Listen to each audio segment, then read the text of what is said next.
redução nas taxas de juros do dólar. É bom ou ruim para o preço do Bitcoin? Nesse vídeo a gente vai fazer uma análise do preço do Bitcoin, está reagindo a esse corte de 50 pontos base, né? A redução de 5,25 para 4,75. Quero também analisar dois indicadores on-chain muito interessante, que é basicamente o preço realizado dos investidores de curto prazo e o holder supply dos investidores de curto prazo. Aqueles investidores que compram e seguram o Bitcoin por pelo menos 155 dias. Quando a gente tem uma alta grande do Bitcoin, a quantidade de Bitcoin está na mão dessas pessoas. E quando o Bitcoin começa a cair, os Bitcoins saem da mão desses investidores de curto prazo. Vou mostrar exatamente essa dinâmica para vocês nesse vídeo.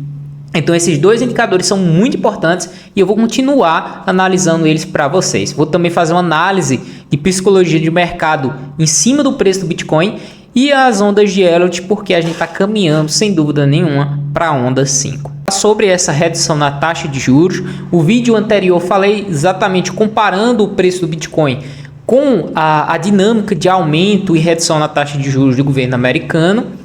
E basicamente aqui, ó, o Fed reduz juros dos Estados Unidos em 0,5 ponto percentual, primeiro corte em 4 anos. Então, isso é muito significativo, porque isso causa, né, uma liquidez no mercado. O que é que acontece com isso, né? Fica mais barato para você tomar crédito. Então, os bancos emprestam dólar de uma forma mais barata. E outra coisa também, isso abre margem para a redução da taxa de juros de outras moedas, como por exemplo, a taxa Selic do Brasil, que ela está em 10% ao ano. E com essa redução na taxa de juros do dólar, isso abre margem para ou manter a taxa Selic ou, quem sabe, também reduzir. Isso é positivo tanto para o Brasil, né, o mercado brasileiro, quanto para os mercados de renda variável como um todo. Então, a primeira coisa que eu quero analisar antes de entrar no gráfico é esse indicador aqui. Se você acompanha o canal, você já viu ele aqui algumas vezes. E ele é basicamente o preço realizado dos investidores de curto prazo. Essa linha aqui amarela. Se você vê, eles basicamente ditam, né, o preço do Bitcoin.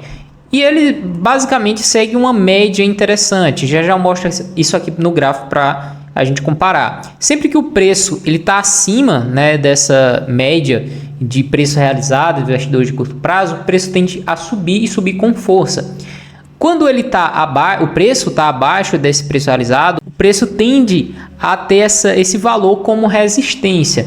Então, qual indicador seria legal para a gente comparar exatamente com esse preço realizado dos investidores de curto prazo? É exatamente o supply dos investidores com a média de 155 dias. É exatamente isso aqui, ó. É aqueles investidores que detêm Bitcoin há pelo menos 155 dias. Veja o que acontece. Sempre que a gente tem um topo, né, essa linha laranja aqui é exatamente a quantidade de Bitcoin na mão desses investidores de 155 dias. Os holders de 155 dias. São investidores de curtíssimo prazo. Eles só aparecem em topos. Mas veja que isso está acontecendo, né, cada vez a topos mais baixos. Mas isso tem correlação com os investidores de longo prazo, aqueles investidores que seguram por muito tempo o preço. Mas você vê que os investidores de curto prazo, eles só aparecem em zonas de topo. Foi aqui em 2017, foi aqui no final aliás, no meio de 2019, aqui em 2020, depois a gente teve aqui, né, em 2024, início de 2024, e a quantidade desses investidores de curto prazo já está quase no valor de fundo, né, de 2015. Então, essa dinâmica é muito interessante, né? E essa quantidade de Bitcoin pode continuar fluindo, né, desses investidores de curto prazo para os investidores de longo prazo. Mas vamos dar uma analisada aqui no preço. Esse aqui é o preço futuro, tá? Eu inicialmente quero mostrar o que aconteceu aqui desde o fundo, né? A gente teve essa alta bacana e a gente teve uma estrutura de alta, que a gente chama de onda 1, né? E ele perdeu essa estrutura, essa linha verde aqui tracejada, tá? Ele perdeu essa linha tracejada e começou a fazer aqui uma correção, né? Veja que depois dessa corrida de alta aqui também, né, com a aprovação dos ETFs e tal, o preço também perde essa estrutura de alta, aqui faz um topo duplo, atinge seu objetivo aqui $50 mil, e o que parece é que ele está fazendo, né, a mesma estrutura anterior, né, ou seja, rompe a linha tendência de alta, depois lateraliza, e parece que tem a mesma coisa. Se a gente colocar aqui a média de 111 dias, é basicamente isso. Ó. O preço fica acima dessa média, perde essa média, fica lateralizando abaixo. Depois que rompe, a gente tem uma baixa de uma alta. Mesma coisa aqui, ó, a laranjinha. O preço perde essa alta, fica lateralizando aqui abaixo. Então, acredito que quando a gente romper essa linha aqui, o preço tende a buscar a onda 5, tá? E o que seria essa onda 5? São 5 ondas de Elliott. Deixa eu acrescentar aqui para vocês essas ondas aqui, ó. Então, acrescentei essas ondas de Elliott, né? Onda 1, onda 2. A onda 2 é de correção, a onda 3 é outra onda de alta, a onda 4, onda de baixa, né? Eu marquei aquela previsão dessa tendência de baixa se encerrar no final desse mês. Mas se a gente analisar aqui no curto prazo, tá?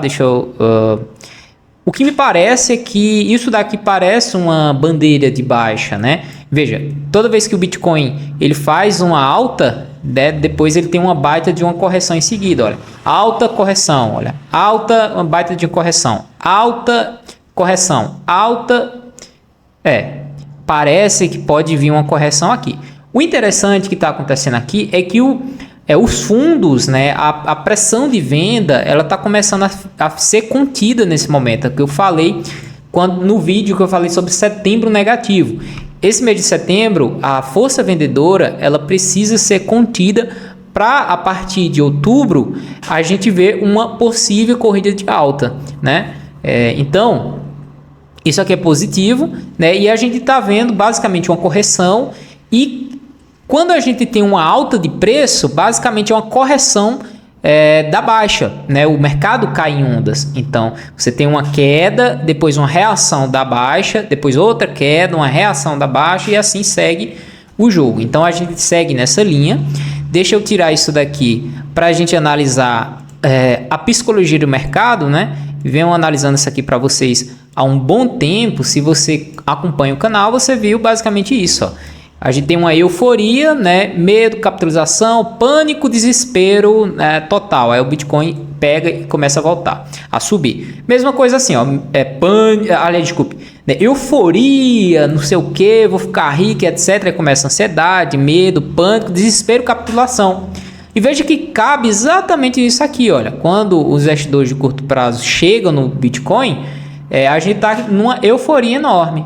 Aí começa a ansiedade, desespero, medo, capitulação, eles começam a vender desesperadamente. A gente já está passando por esse processo de venda desesperada dos investidores de curto prazo, e no final das contas o preço vai seguir, né? Mas isso não impede que a gente tenha correções aqui. Como eu falei, a gente está com reações da baixa. Então o preço cai, reage à baixa e volta a cair. Mas nesse momento a gente tem aqui essa venda, né, abaixo aqui de $53 mil, ela está sendo contida, né? A gente tem interesse de compra aqui embaixo. Dá uma olhada aqui nessa linha de tendência de alta, ó.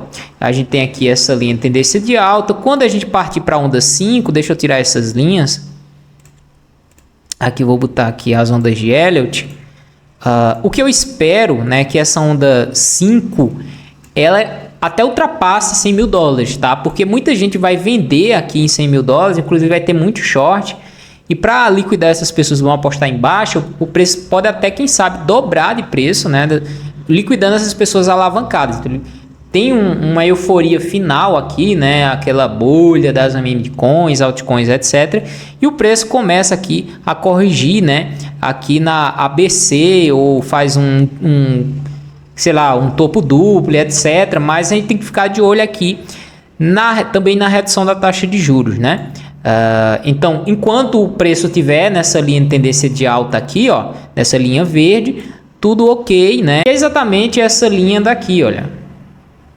Se a gente colocar essa linha aqui, ó, enquanto o preço estava, né, se sustentando nessa linha, né, ele não caiu. Quando ele perdeu essa linha, ó, desaba, né? Então, o que eu acredito que a gente possa encerrar o ciclo de alta é exatamente quando o Bitcoin perder essa linha, né? Quem sabe lateralizando exatamente aqui no topo, que é exatamente quando vai ter ali uma bolha das altcoins, tá? Eu acredito que vamos ter uma bolha das altcoins aqui.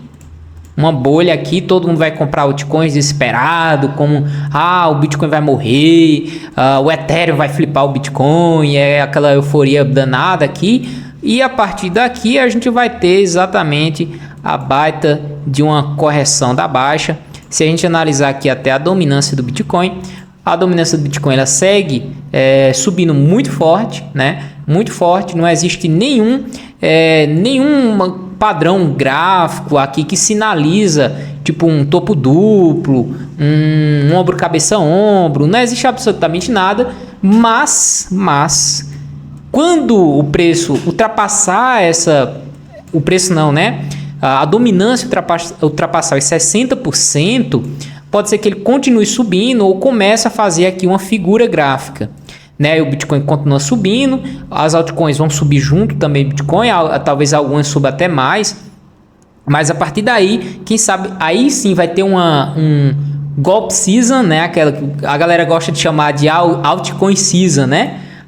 Todo mundo fica rico com altcoin season. Só que não, quem fica rico é quem vende, né? Então vai ser o golpe season aqui, aí a dominância vai voltar a cair, ele volta quem sabe para os 40%, né? E todo mundo fica aqui preso aqui em altcoins, né? Então, quando o Bitcoin, a dominância voltar para baixo aqui, ninguém quiser saber aqui de meme coins, de Bitcoin, etc., aí vai lá os maximalistas de novo Bitcoin com seu hold maroto, comprando devagar, né, com as suas compras parceladas, e o preço do Bitcoin volta a subir, né, novamente, beleza? Então não caia no golpe do golpe season, né, da shitcoin season quando tiver, beleza? Segura o seu Bitcoin, possivelmente se você quiser realizar, né, Bitcoin se tiver uma bolha, né? Porque o Bitcoin agora está lateralizando, então eu acho que ele está ali num equilíbrio de preço e é muito legal a gente ver isso, beleza?